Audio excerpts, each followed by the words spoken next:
Ladies and gentlemen, our penultimate speaker, who's going to tell us a little bit about the travesty, the dreadful situation that we have put 3 million people in this country into. Ladies and gentlemen, Rosa Weisner.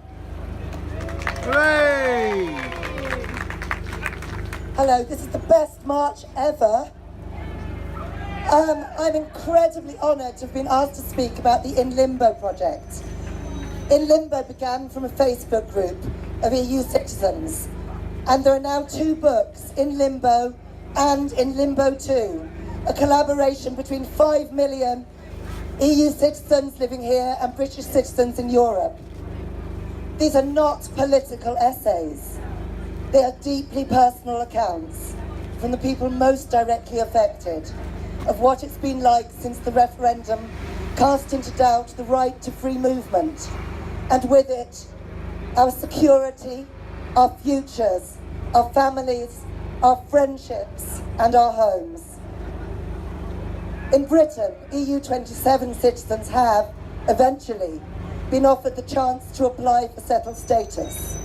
That is, the chance to apply for the lives they were already living, to apply to a deliberately hostile Home Office with a notorious error rate, to apply in the context of Windrush, to apply in the context of the toxic public discourse which treats the EU as our enemy and our friends and colleagues and neighbours and family and lovers and carers as job stealers or scroungers, welcome here only if they earn £50,000 a year. And in Europe, British citizens too found themselves betrayed and abandoned, not only often by their own families, but by their own country, which even now, 5 months before Brexit Day, makes them the bottom of their agenda. I want to very quickly read you some extracts from the books. Until June, we had plans. Now everything's on hold. We just bought a house. I don't dare to furnish it. We've stopped unpacking the boxes. Dear son, I will have to explain to you that the same people who came to your first birthday party in May voted in June for us to leave the country. I will have to explain that that same sweet auntie who offered to buy you a bicycle made fun of me and laughed when I told her how much this will hurt our family. I'm waking up every night after 2 or 3 hours sleep, worrying about where I can find proof of my 50 years in Britain. My husband is buried nearby. My British only son lives down the road. All my friends and support systems and the people whom I give support to are here in the UK. Suddenly all that seems to count for nothing.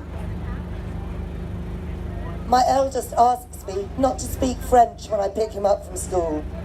Some friends told him and his Muslim friends, go home. But then a few days later, another friend invites me to be part of a new group. Bradford says no to racism. Bradford says everything stays. We can organise. Then there's hope. This is the Bradford I know, that I'm proud to be a part of. It's not them versus us anymore, it's we.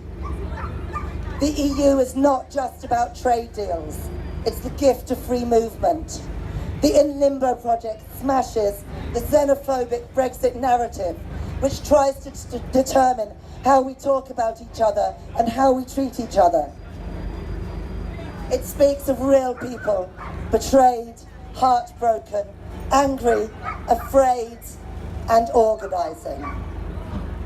In Limbo doesn't just give voice to ordinary people, it literally speaks their truth to power.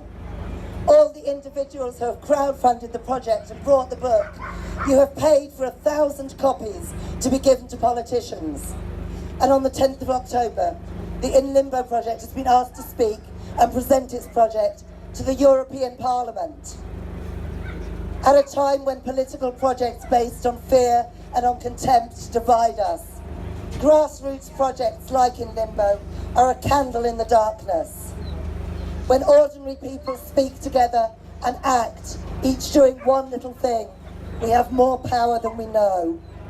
The In Limbo project speaks to the most important thing that we have, the thing that will defeat this, our solidarity. Thank you.